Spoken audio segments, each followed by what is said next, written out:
اس کے بعد پھر دوسرے جب اسلام دوسرے مذاہب رکھنے والے لوگوں کو پھیلانے کی بات ہوتی ہے کہ ان کو اسلام کا بتایا جائے، عیسائیوں کو، یہودیوں کو، تو اس کے ضمن میں ایسے بات کی کہتے ہیں کہ وہ بھی اگر نیک اعمال پہ کر رہے ہیں، اچھی بیٹر ہیومن بینگز، تو ان کو خدا خود ہی معاف کر دے گا، ان کو ضرور ایسے ڈسٹرب کرنا ہے۔ دیکھیں، صرف ان کی معافی کا سوال نہیں ہے، یہ تو بڑی خود غرضی ہے اس اپروچ میں۔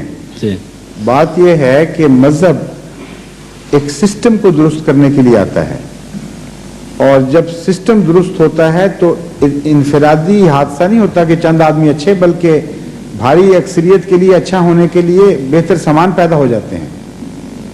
اس لیے ریولوشنز کی ضرورت آتی ہے مذہبی دنیا میں۔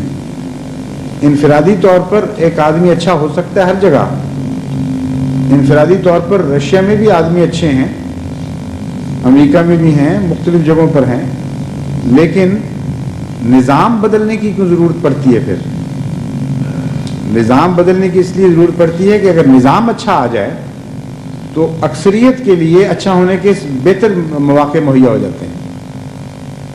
اس لیے مذہبی نظام کو یا بدلنا پڑتا ہے یا ریوائیو کرنا پڑتا ہے۔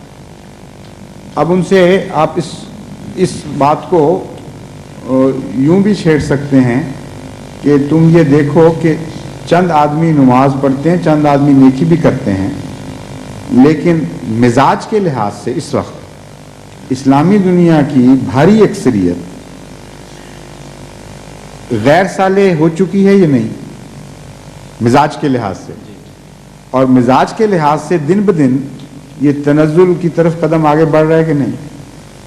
مزاج کے لحاظ سے فساد ہماری معاشی، تمدنی، اخلاقی حالت میں دن بدن زیادہ گہرے طور پر سرایت کر رہا ہے کہ نہیں کر رہا؟ انفرادی بحث نہیں کرنی چاہیے۔ وہ تو قرآن بھی کہتا ہے کہ یہود میں بھی اچھے لوگ ہیں، قرآن بھی کہتا ہے کہ عیسائیوں میں اچھے لوگ ہیں، تو ہم تو جب ان سے بحث کریں گے عیسائیوں یہودیوں سے تو یہ تو فنڈامنٹلز میں ہمارے داخل ہے، ہم قرآن کی بات کے طور پر پہلے ہی مان رہے ہیں، کوئی نئی بات نہیں وہ ہمیں بتا رہا ہے۔ ان کو یہ بتانا پڑے گا کہ قرآن نے جس وقت آغاز ہوا تھا 1400 سال پہلے، جس وقت تمہاری حالت آج سے بہتر تھی، اس وقت بھی کہا تھا کہ تم میں اچھے لوگ ہیں، لیکن پھر بھی ضرورت ہے تمہاری اصلاح کی۔ تو آج تو تم بدتر ہو گئے، آج اس سے بھی زیادہ ضرورت ہے تمہاری اصلاح کی، اجتماعی اصلاح کی۔ دوسرے یہ کہ انفرادی طور پر چند نیکیوں کی وجہ سے جو نظریاتی ہے فساد وہ دور نہیں ہو سکتا۔ بعض نظریات ایسے ہیں جو فساد پیدا کرنے کا موجب بن جاتے ہیں، جن کے اندر اصلاح کی طاقت نہیں ہوتی۔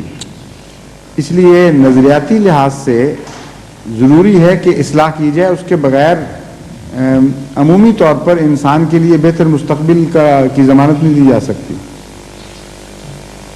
جتنی بھی موجودہ ماڈرن اصلاحی تحریکات چل رہی ہیں وہ نظریات پر چلتی ہیں، پہلے نظریاتی اصلاح کے پہلے کی جاتی ہے، پھر اس کے بعد عمل کے سانچے میں ڈھلتے ہیں وہ نظریات، پھر ایک بہتر اور نئی قوم ابھرتی ہے۔ یہ تو بڑا وسیع مضمون ہے، اس کو انفرادی سطح پر طے کیا ہی نہیں جا سکتا۔